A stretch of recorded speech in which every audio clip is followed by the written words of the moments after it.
Hello, hello. Magandang araw sa inyo mga kakuko. Nakita niyo naman po na tayo ay pumapaldo. Ito na natin gagawin.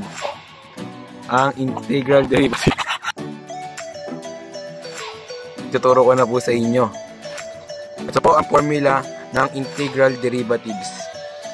Ayan. Pasensya na po kung para tayo ngayon nasa plastic labo. Sobrang labo ng aking camera. Ayan po ang formula. At isipin nyo na lang po, si Larga ang naghahawak ng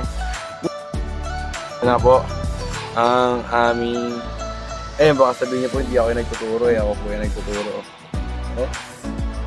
Ayan ang integral derivatives. Kasi ako pala po, tayo parang nasa plastic labo. Integral derivatives. Ito po ang formula nya. Integral x raised to n dx is equal to x raised to n plus 1 over n plus 1 plus c or the constant. And ito na po, i-apply na po natin yung formula dito sa given. And pahimay-himay muna, ihimay-himay muna natin yan. And ang una natin gagawin is iintindihin yung given, then i-substitute na natin yan dito. So, 10x plus 3 plus 1 dx minus integral 122 dx. Tapos 3 plus 1, kagaya ng n plus 1 sa baba.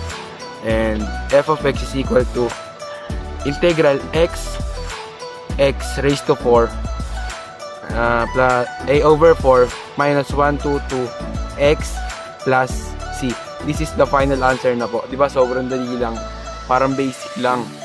And ito na po ang pangalawang example.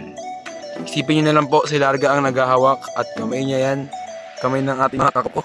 And ayan na, f of x is equal to integral x raised to the power of 10 dx. Gagawin lang po natin ito, sobrang basic lang. X 10 plus 1 over 10 plus 1. Edi x raised to 11 over 10 plus c or the constant. Sobrang basic. Let's go! Sheesh!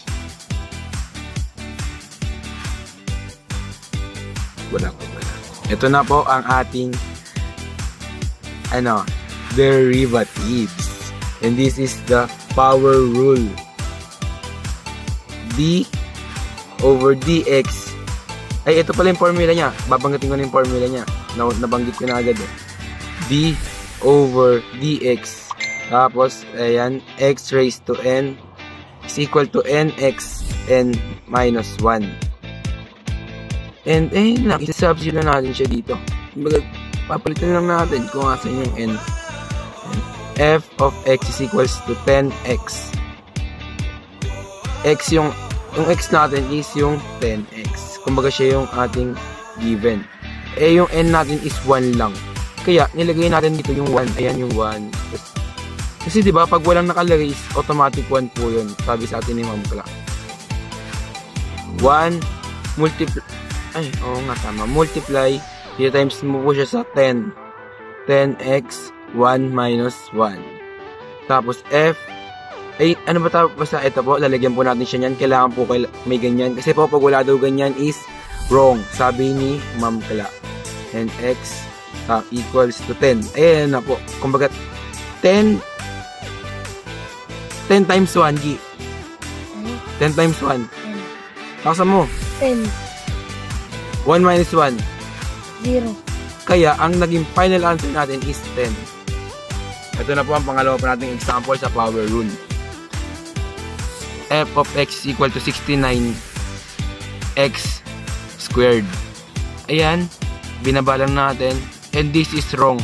Kasi wala po siyang ganong guhit. Kaya, always, lalagyan nyo po siya ng guhit.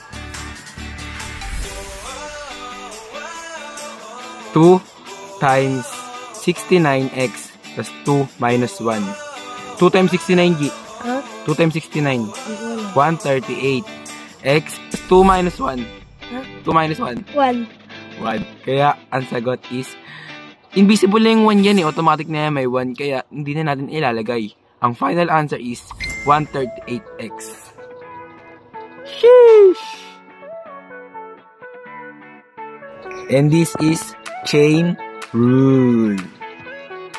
Ilalagay na po natin. Ito pa chain rule. D over dx. Tapos parenthesis u raised to n parenthesis n raised to minus 1. D over x. This is 1 even. Nagdalag na pa ito. Iaan na yung x is igaan ng mga pagkaraan. Siya po yung pinakulang lahat. Gamit mo po sa kanya yung pinakulang. Ay, ito yung pangat. Ay, sa kakapag. Kakapag nyo lang po natin 5 minus 4 yan. Tapos lalagyan po siya ng minus 1 kasi may minus 1 po dito. Ayan, kita nyo ako na. Tapos ddx. Ayan na po siya, ddx. 5x minus 4. Ang gagawin nyo lang po is tatanggalan nyo lang po siya ng x. So pag wala pong x, automatic po siya mawawala na siya. E bali ang matitira is 5x. Tapos lalagyan po natin siya ng 1 minus 1 dito. Bali wala nang x, wala na pong matitira x. Bali na lang is 5. Ita-times po natin tong 5 dito sa 3. So 15. Tapos 5x minus 4 is 2 raised to 2. Ano po muna natin siya i-foil method. Pagka na-foil method na po natin siya, is the final answer po. Ito po, mali po yan. Final answer na po. Hindi. Po yung magiging answer. Tapos, ano nyo po siya. Papababain or nakalimutan ko na yung tawag doon. And 15. Ika-times nyo po dito. 15 times 25, 375x squared. 15 times 40, 600x. Negative 600x pala. Tapos 15 times 16 is 240. And ayan na po ang final answer. Tapos na po ang ating vlog. At sana po marami kayong natutunan sa aming tutorial ng aking kapatid. Ismail naman dyan!